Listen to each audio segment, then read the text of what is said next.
তো আজকে তোমাদের সাথে একটা ব্লগ নিয়ে এলাম। অ্যাকচুয়ালি আমি ঠিক জানি না বা আমি বুঝতে পারছি না যে আমার কী হচ্ছে। ডক্টর মৌমিতা দেবনাথের ব্যাপারটা নিয়ে, আরজি করের কেসটা নিয়ে মানে এতটাই মানসিকভাবে ভেঙে পড়েছি যে কিনা কোথায় গিয়ে মনে হচ্ছে যে সত্যি মানে মেয়েদের কোনো হয়তো নিরাপত্তা নেই।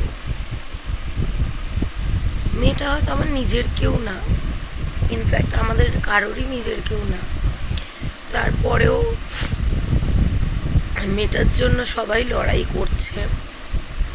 ইনফ্যাক্ট আমিও আর নিজেকে আটকে রাখতে পারিনি, আমিও কালকে বেরিয়েছিলাম। কোথায় গিয়ে ভীষণ কষ্ট হচ্ছে যে একটা মেয়ে কতটা কষ্ট পেয়েছে আর কতটা যন্ত্রণা সহ্য করে সে মারা গেছেন। 113টা কামড়ানো চিহ্ন, এতগুলো মানুষ তাকে রেপ করলো, টোটালি রেপড। মানে বলতেও খারাপ লাগছে। মেয়েটার শরীর থেকে 150, আমি আর উচ্চারণ করছি না। তো মেয়েদের কি কোনো সত্যি নিরাপত্তা নেই? যেই মেয়েটা আমাদের জন্য এত করেছে, মানে ডক্টর মানে আমাদের কাছে ভগবান তুল্য। ডক্টর যদি নিরাপত্তা না থাকে তো আমাদের সাধারণ মানুষের কি নিরাপত্তা থাকবে? আমি মাঝে মধ্যে এতটা ইমোশনাল হয়ে যাচ্ছি, কান্না পেয়ে যাচ্ছে। কালকে বেরিয়েছিলাম, উই ওয়ান্ট জাস্টিস, সেই ন্যায় বিচার পাওয়ার জন্য বেরিয়েছিলাম। হয়তো ফিরছিলাম যখন কিছু মানুষের সাথে, আমার মন মেজাজ খুবই খারাপ ছিল। বাইরে মানে একটা কথাও বলিনি, অত ভেতর ভেতরে ভীষণ কষ্ট পাচ্ছিলাম। আমার কোথায় যেন কিচ্ছু মাথা কাজ করছে না। বাড়িতে এসে আগে স্নান টান করলাম, করে চা করে খেয়ে ছেলেকে নিয়ে বসলাম। তো আমি খালি ভেতর ভেতর এটাই ভেবে যাচ্ছি যে আমাদের নারীদের এত অত্যাচার হচ্ছে। আর ওমেন্স ডে, মাদার্স ডে এগুলো পালন করার কোনো মানে হয় না। ইন্ডিপেন্ডেন্স ডে এগুলোর কোনো আর মানে নেই। কারণ কি আমাদের যেখানে মা বোনেরা সুরক্ষিতই নেই, সেখানে নারী দিবস, মাদার্স ডে, ইন্ডিপেন্ডেন্স ডে এগুলো কোনো মানে হয় না। আর সত্যি কথা বলতে দুর্গা পুজোটারও কোনো মানে হয় না। মা দুর্গা যিনি নিজেই নারী, 10 হাত দিয়ে, মানে তিনি তার 10 হাতের শক্তি। তো আমরা প্রত্যেকের নারী, আমাদের সেই শক্তি আছে, বা আমরা বলি সবসময় যে আমরা নারী, আমরা সব পারি। আমরা যদি সব পারতাম মেয়েটা, তাহলে আজকে এরমভাবে তার প্রাণটা যেত না। আর আরেকটা কথা, যে কোনোদিনও একটা পুরুষের দ্বারা সম্ভব না এত অত্যাচার করা। আমি নিউজে যা দেখলাম, মিনিমাম 20 জন হয়তো ছেলে হবে বা পুরুষ জাতি হবে যারা মেয়েটার সাথে এত অ্যাবিউজ কাজটা করেছে। মানে আমি কি বলবো, মানে আমার সত্যি মাথা পুরো ব্ল্যাঙ্ক হচ্ছে। আর মেয়েটা হয়তো আমার নিজের না, তাও কোথায় গিয়ে ওর কষ্টটা যেন ফিল করছে। আর ভাবছি এত অত্যাচারিত হয়েছে মেয়েটা, আমার খুব কষ্ট হচ্ছে। চারি জায়গায় কাটার দাগ, মানে গোপনাঙ্গে এত অত্যাচার, মানে তার পুরো শরীরটাতে অত্যাচারে অত্যাচারে ভরিয়ে দিয়েছে। সেখানে ভীষণ একটা অদ্ভুত কষ্ট হচ্ছে, মানে কারোকে না বলতে পারছি না সহ্য করতে পারছি, ভিতর থেকে যেন খুব কষ্ট হচ্ছে। মানে কি বলবো বুঝে উঠতে পারছি না।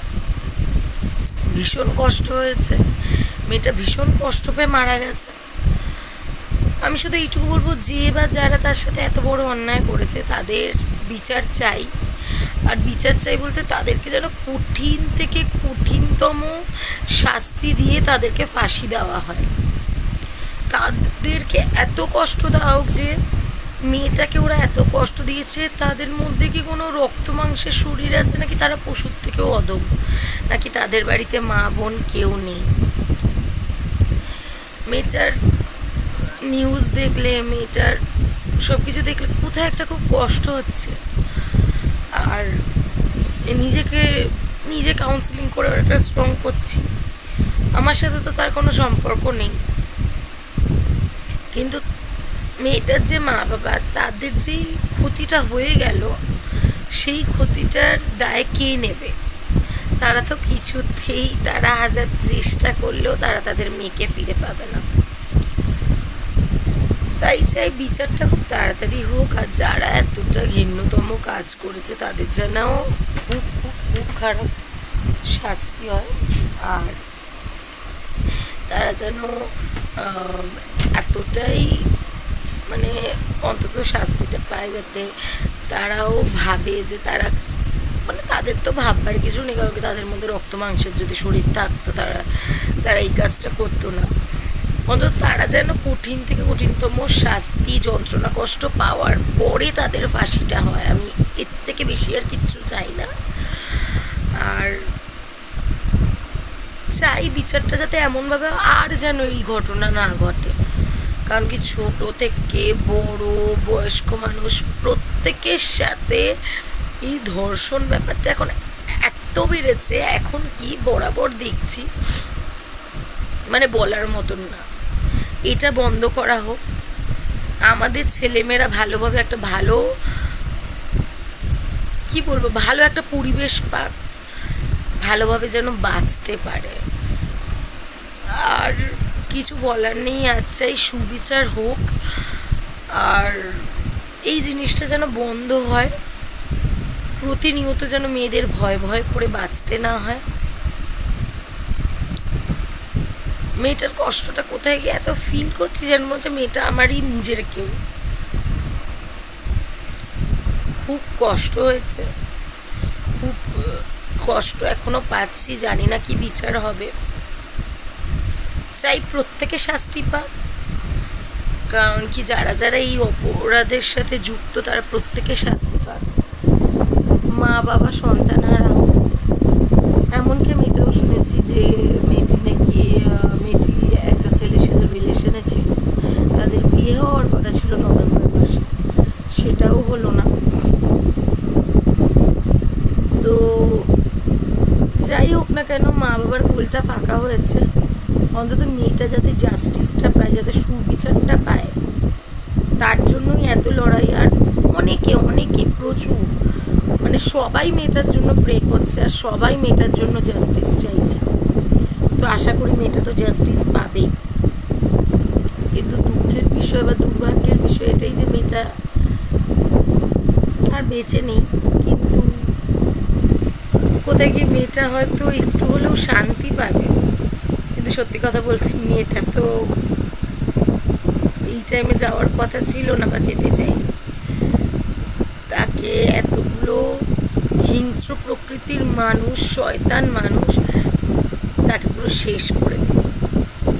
তো আমিও চাই তারাও যেন খুব কষ্ট পেয়ে এবং ফাঁসি হোক তাদের। আমি তাদের শুধু ফাঁসিটাই চাই, আর কিচ্ছু চাই না। আর আমি এইটুকুই বলবো, উই ওয়ান্ট জাস্টিস, আর জাস্টিসটা যেন জাস্টিসের মতনই হয়। আর মূল্য দিয়ে সব কিছুর বিচার করা যায় না,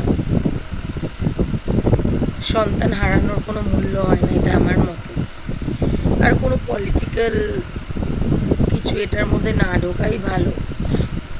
এখানে মেয়েটা সুবিচার পাক, এইটুকুই চাই। আর যে বা যারা এত ঘৃণাত্মক কাজ করেছে তাদের বিচার চাই, তাদের খুব শাস্তি দিয়ে তাদের ফাঁসি দেওয়া হোক, আর কিচ্ছু চাই। যাই হোক, ভালো থাকবেন, সুস্থ থাকবেন,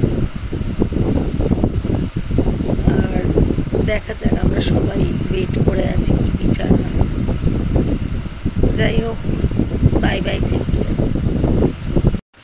বাই বাই, টেক কেয়ার বলতে গিয়েও আবার তোমাদের সাথে কথা বলতে এলাম। সেটা হলো, আমরা যেমন কোয়েট স্কুলে পড়ে মানুষ, আমাদের ছেলে বন্ধু মেয়ে বন্ধু সবই আছে, সেখানে প্রত্যেকের নিরাপত্তা চাই। সেখানে মেয়েটা যেখানে চাকরি করতো সেখানেই সে নিরাপত্তা পায়নি, তো এটা আমাদের সবার জন্য খুব লজ্জাজনক বিষয়। এবং আমরা প্রত্যেকে নারী, তো আমাদের সবাই আমরা চাই যে ভালোভাবে বাঁচতে। তো দেখা যাক, সবাই যখন লড়াইতে নেমেছে বা আমরাও সবাই নেমেছি বা আমরা সবাই চাইছি যে মেয়েটা জাস্টিস পাবে, আশা করি পাবে। আর তার মা বাবাকে সান্ত্বনা দেওয়ার মতন কিছুই নেই। শুধু এইটুকুই বলবো, আবার বলছি, তাদের ফাঁসি হোক। তোমরা সবাইও প্রে করো, অবশ্যই করছো, বলার কিছুই নেই, আর কিছু বলার ভাষা নেই। যাই হোক, বাই বাই। আর আমরা প্রত্যেকে দেখো, আমাদের মা বাবা, আমাদের প্রত্যেকেরই ভাই আছে, কারো বোন আছে, তো সামনেই রাখি বন্ধনও আছে। তো কোথায় গিয়ে খুব কষ্ট হচ্ছে, সেই কষ্ট আর বলে লাভ নেই, প্রত্যেকেরই হচ্ছে। শুধু এইটুকুই আশাতে থাকবো, বিচার যেন ঠিক হয়। কিছু কিছু মানুষের জন্য পুরো তছনছ হয়ে যাচ্ছে।